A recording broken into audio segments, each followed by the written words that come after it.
India TV YouTube channel को subscribe करें और बेल आइकन दबाएं। ऑपरेशन जिंदगी, ऑपरेशन एयरलिफ्ट पर इस वक्त की बड़ी खबर आपको बता दें। काबुल से 148 भारतीयों को लेकर भारत लौटा ग्लोब मास्टर किसी भी वक्त जामनगर से उड़ान भर सकता है। ग्लोब मास्टर में बोर्डिंग का काम अब शुरू हो चुका है और चंद मिनटों में ग्लोब मास्टर हिंडन एयरबेस के लिए टेक ऑफ करेगा।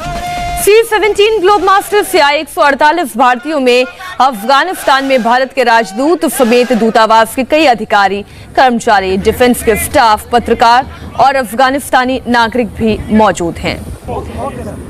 इस वक्त हमारे साथ मनीष प्रसाद हिंडन एयरबेस से जुड़े हुए हैं।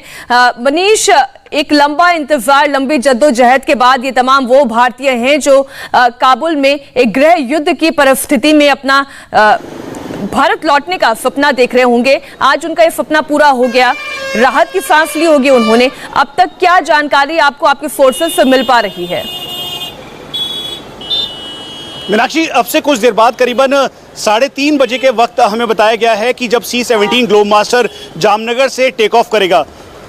हम आपको ये भी बता दें कि इसमें इस पूरे ऑपरेशन एयरलिफ्ट में 2 इंपॉर्टेंट लोग थे जिन्होंने इस पूरे ऑपरेशन को अंजाम दिया। पहला एम्बेसडर रुपेंद्र टंडन, जिन्होंने बेहद बहादुरी के साथ मल्टीपल लेवल पर तालिबान के फ्रिंज ग्रुप्स को एंगेज किया और फिर उसके बाद सेफ पैसेज के तौर पर सभी लोगों की लिस्ट तैयार की, जिसमें 148 अभी आए हैं। उसके बाद 249 अफगान सिख, करीबन 50 अफगान हिंदू, उसके अलावा 400 वो लोग जो कि अलग अलग संस्थानों में काम कर रहे थे, निजी संस्थानों में अफगानिस्तान में। यानी कुल मिला के 1000 लोगों के लिए एग्जिट रूट और सेफेस्ट रूट प्लान तैयार किया।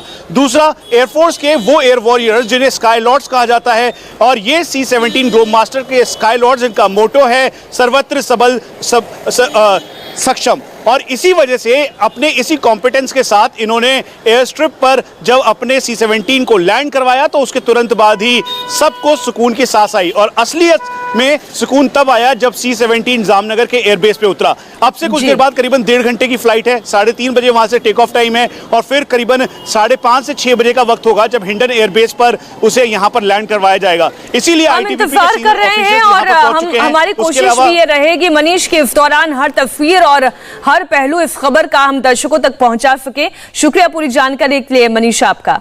अफगानिस्तान से लौटे भारतीयों में 100 से ज्यादा ITBP कमांडो हैं जो काबुल में भारतीय दूतावास की सुरक्षा में तैनात थे।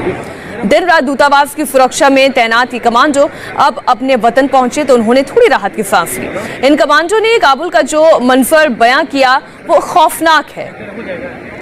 भारतीय दूतावास काबुल और अफगानिस्तान में दूसरे काउंसुलेट की सुरक्षा की जिम्मेदारी ITBP के चुने हुए कमांडो को सौंपी गई है। और हमारा ये सौभाग्य रहा है कि हम उस ड्यूटी अपनी सौंपे गए ड्यूटी में जो हमारी कर्तव्य था उसमें 100% सफल हुए हैं। इस समय सिचुएशन जो काबुल की है बहुत ही भयंकर थी, परिस्थितियाँ जो कि बयान नहीं की जा सकती है, लेकिन ITBP के कमांडो ने अपने कमांडिंग ऑफिसर श्री रविकांत गौतम जी के नेतृत्व में काफ़ी अच्छा किया। वहाँ पे परिस्थितियाँ ऐसी बन रखी थी कि कभी भी डिप्लोमेट के ऊपर अटैक, कैंप अटैक और कार्रवाई अटैक हो सकता था।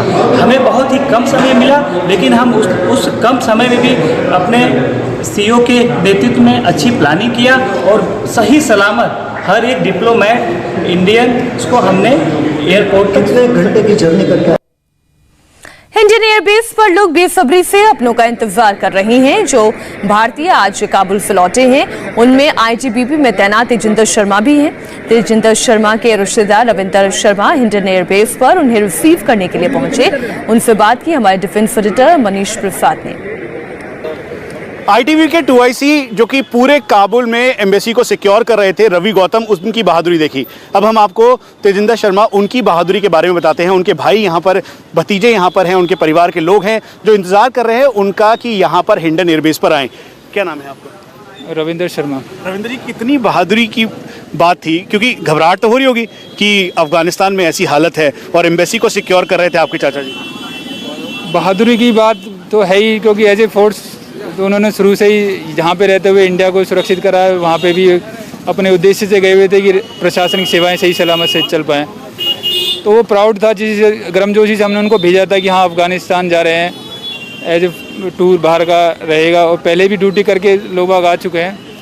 तो उस टाइम ऐसे सोचा नहीं था कि इस हालातों में वहाँ से आना पड़ेगा। मैं उनसे मैं मिला भी था क्योंकि वो सिक्योरिटी इंचार्ज थे वहाँ पे, सिक्योर कर रहे थे एम्बेसी को। लेकिन इन दिनों जब वो बोल रहे होंगे, क्योंकि चारों तरफ आप तस्वीरें देख रहे थे एयर बेस की, एयरपोर्ट की, यहाँ तक कि एयरक्राफ्ट के ऊपर अफगानी लोग चढ़ रहे थे, निकलने की कोशिश कर रहे थे, उस समय बात हुई, क्या कह रहे थे उस समय? वो पूरा क्लियर कुछ, क्योंकि वो भी खुद असमंजस रहते, किसी चीज़ की लाइफ पे बनती है तो वो उसका आप समझ सकते हो कि हाँ या ना में ही जवाब दे रहे थे कि ठीक है आप लोग वहाँ पैनिक मत हो, जैसे ही होगा यहाँ पे सब सुरक्षित रहेगा। और जब आपकी बात हुई कल उनसे तो क्या कह रहे थे वो? आपका क्या नाम है?